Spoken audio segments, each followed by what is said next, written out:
in the capacity of a professor, but fundamental professionals, you kind of have to be, you know, right? All right, welcome everyone to our roundtable conversation.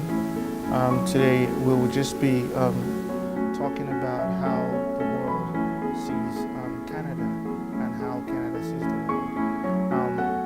One of the first questions, or one of the first... I would say, well, right now Canada, obviously in the last couple of years, has been focused on like the reconciliation part with Indigenous people. And I think with where we're at in the world right now, for Canada to be a leading voice on reconciliation with their own people, I think could be a good example for countries like the United States. Yeah, that's a good thought. What do you think?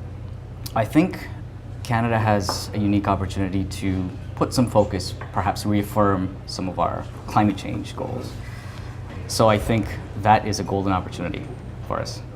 Being an international person, I mean, I came from India, and I decided to stay here, and that's why I'm working here. So being an international person, I see there's like a unique situation in this country compared to many other countries, which is that the diversity. Yeah. And I think that can be leveraged in different ways. With a lot of people starting to, I guess, question U.S. dominance, Canada has an opportunity to take a different approach. I mean, you see with the U.S. pulling away from some of the multilateral kind of structures that have been there and going with a U.S. first approach. Canada could, take the different approach and decide, we are going to band together as nations, working together with other countries, other industrialized nations, to address some of these issues like the migration crisis, refugee crisis, and much bigger issues such as environmental issues and things like that. Can Canada promote international human rights and maintain trade partnership with countries where these issues are a thing of concern? Yes, but again, it goes back to if we are going to take that role on an international stage to promote human rights, we need to make sure that we're covering all our bases in Canada. Okay. When you say covering all our bases, what do you mean exactly? The reconciliation part. Okay. I think that humanitarian efforts, personally, I see it being very much a part of who Canada is or what Canada is.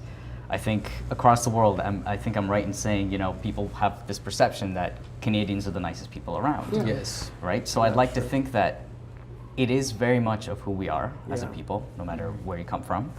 But it's got to be an incredibly difficult conversation to have, especially looking at trade agreements. There's so much money at stake, so much at stake for people, for suppliers, for people who are buying. But we must not forget what makes us Canadian. And I think being humanitarian is part of that. Yeah. Is it going to be an extremely difficult conversation to have at the higher level? Yes. But if it were easy, it would have been done long ago, right? So I think, yes, it needs to be a part of how we look at our trade agreements with other countries. Yeah. So are you alluding to the fact that if we don't agree with a country about their humanitarian activities, we shouldn't engage in trade? Not necessarily. I think it's not as simple and cut and dry as that. I think context matters. I think one of the challenges that faces Canada as well with human rights in the way that they're made universal is a lot of the pushback that comes from some of the cultural context in which human rights are, upheld, because it doesn't always work as very black and white to say that this is a human rights violation and therefore, such and such should be treated as such and such. Definitely a cultural context. There's a cultural context that needs to be understood, and that makes, any sort of diplomatic relations very challenging, because to say on one hand Canada can look the other way and continue their trade on the economic side of things, but socially and politically, they are up in arms with these so-called human rights violations. How do you marry the two areas, right? Yeah. It's quite tricky. How can Canada stay globally competitive? So I think when you have, an ambitious goal of getting immigrants into this country, you need to set up programs that will reach out to them, that will get them engaged, actively engaged, not just sitting in a classroom and learning, but being in social innovation labs, being around peers of all different races, backgrounds, and throwing problems at them that they can sort of think about within the context of Canada. That's something that if you're worried about immigrants coming to the country and not partaking in the economy, I think innovation labs like that that bring people together can definitely fuel growth, economic growth. Yeah, that's a very good point. It's important also to understand that, as he was saying, the more people that tend to come in, there's a need for supports. There should be these support mechanisms, and I don't mean just the financial side or the services that are provided to newly landed immigrants, you know, the ISANs and such. I mean something much deeper than that. Networks of young people who, you know, might have been previously established in the city can help others to adjust and acclimatize, and you know, you exchange notes, that kind of thing, where someone you can relate to. Lately, you know, I think what a lot of people are realizing is that we are at the turn of the fourth industrial revolution, where we have access to technologies that we didn't before, and we will have access to technologies that we cannot possibly imagine right now. So I think programs like that can really aid in Canada's overall progress to remain competitive in that respect. We'll look at communications, for instance. How does Canada compare in terms of the cost of internet and how accessible that is, even in rural areas, as well as the more populated areas, compared to other countries with a similar population density, like perhaps we have? I think maybe that sort of information could give us a better answer, but I would still consider, you know, your regular internet and phone plans is quite expensive when compared to, you know, I do have quite a lot of family in India, and when they tell me about the deals they have on communication deals, it's way cheaper and they get a lot more for their money. And I'm sure, you know, there are different systems, different places, different populations, but I think there are places where we can improve.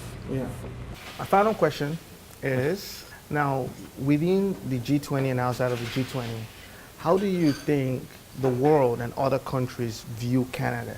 I have a one-word answer to that. I think hopeful. Hopeful? Yeah, because I think a lot of countries know what our neighbors are going through. And I think a few of them are probably looking to us and watching us closely to see what is our response now. And how we can lead in a positive light. Right. Do we emulate them or do we stand apart? I'd say one word would be primed, and I mean primed that Canada's ready for a big move. So they've been pushed onto the stage. You know, someone has. So the spotlight. Yeah, they're on the spotlight. It's now is the time for them to assert themselves globally, to kind of shed maybe this humanitarian leadership role that they've had for so long. That's no longer at the forefront of what's going on. You know, I think it's time.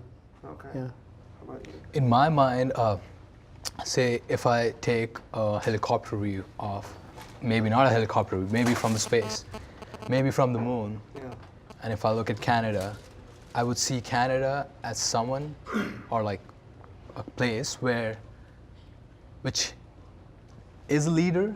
So our way of leading could be more like, you know, we are like kind of like nudgers, that we do things in certain way, and we are promoting like multiculturalism and then leveraging skills of refugees or like immigrants to expand our economy. And then show the rest of the world that how it is done. I think Canada is seen as a safe zone, right, and a happy place from the rest of the world looking in. And as we open up our doors for more immigrants to come, you know, we can't get comfortable with that reputation of being a safe zone. We also need to double down and make sure that everyone's taken care of, and that, you know, we don't have to deal with, you know, the rise of populism. The work's not over. No, far from it.